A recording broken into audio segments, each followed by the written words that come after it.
Proyekto Helmo.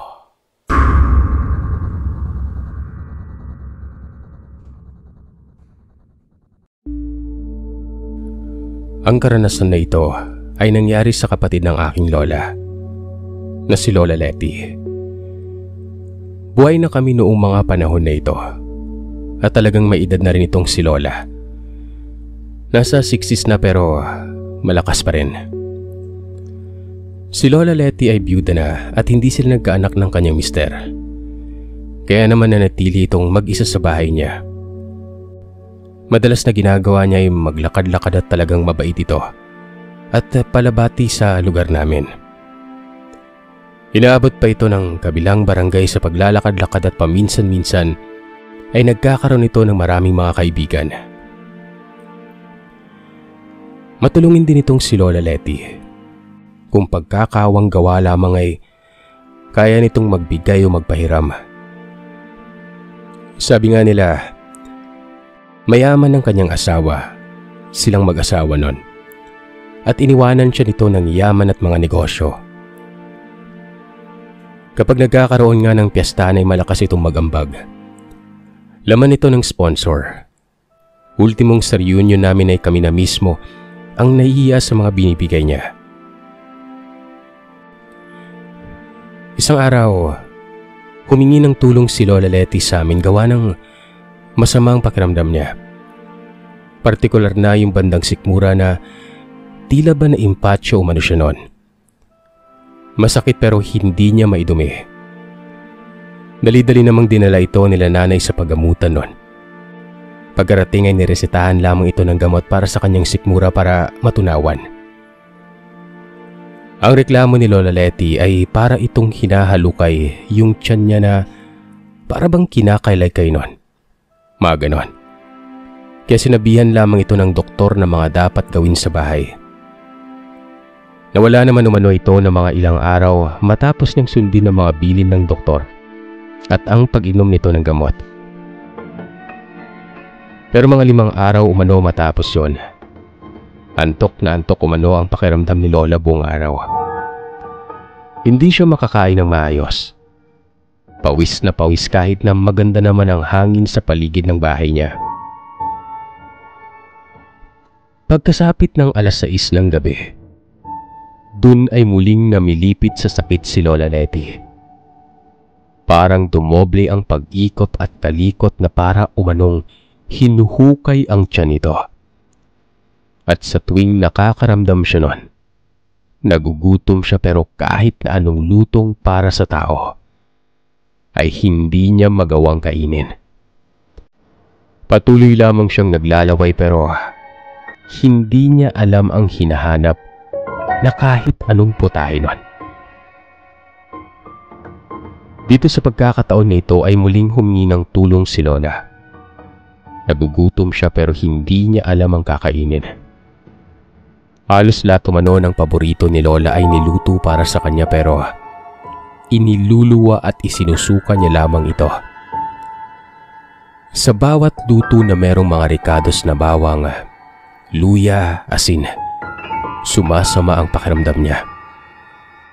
Dahil sa pagkakataon na ito na walang masyadong kinakain si Lola Letty, tuluyan itong nanghina, nakahiga. Pinipilit na siyang magpa-doktor noon pero ayaw niya.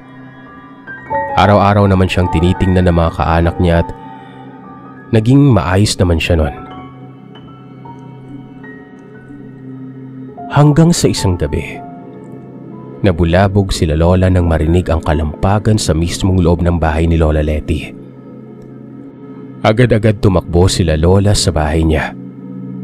Pagkapasok ay nakita agad nila ang nakakalat na balahibo ng manok. Sinundan nila ang kalat na yon. At alam niyo kung ano ang nakita nila? Si Lola Letty, nakabukaka sa mahigaan niya at nginangata ang 2 patay na sariwang manok. Punong-puno ng dugo ang mga kamay at bibig nito. Wala nang buhay ang mga manok. Para itong kinatay na watak-watak nun. Aning Letty, anong ginagawa niyo dyan? Dahan-dahan nila umanong nilapitan si Lola Letty pero habang papalapit sila ay unti-unting nagbago ang anyo nito. Para umano itong naging pusang malaki. Maya-maya pa ay bigla itong tumalon. Malayo ang pagitan ng higaan at bintana pero naabot ito ni Lola Letty sa isang talon lang. Tumayo ito doon. Nag-aangil. Pabago-bago umano ang tingin nila kay Lola Letty noon. Merong biglang magiging pusa na lang. Tapos babalik sa dati niyang anyo. Sa pagkakataon na ito ay kinausap nila ito kung ano ang nangyayari sa kanya. Samantalang ang iba nilang kaanak ay tumakbo palabas ng bahay nito para bantayan siya sa labas ng bintana. Pagtalo nito sa bintana ay bigla itong nagbalik sa anyo. Anyong tao. At hindi naging maganda ang pagbagsak niya noon. Nagwawala pa rin siya hanggang sa unti-unti na lamang itong nawala ng malay. Doon na nila napagtanto na hindi nila kailangan ng doktor kundi isang albularyo. Ginapos nila si Lola Letty papunta sa manggagamot noon. Tinakluban ito ng manggagamot ng telang itim at patuloy ito na nagwawala. Ilang araw itong ginamot. Ilang itlog na hilaw ang pinainom sa kanya. Hanggang sa huling araw ay naisukan niya ang sinasabing bertud. Ayon naman kay Lola Letty, meron naman siyang naging kaibigan sa kabilang barangay noon. Mabait umano ito at maraming prutas sa bahay niya. Binibigyan niya si Lola Letty. Hanggang sa isang araw ay dinalan siya ni Lola Letty ng ginawa nitong kakanin dahil ayon na rin kay Lola, nagkasakit umano ang kaibigan niya na ito. Pinilit bumangon itong kaibigan niya at pagkatapos ay sinabihan si Lola na saluhan umano siya sa pagkaing dala mismo ni Lola noon. Hindi nakatanggi si Lola dahil sa iniisip nito na baka naghahanap lamang ng makakasalo ang kaibigan niya. Yun lamang umano ang tanging naalala niyang kinain niya bago siya nagkasakit noon. May ginawa ang manggagamot. Pambalik umano sa kung sino ang yumanggaw kay Lola.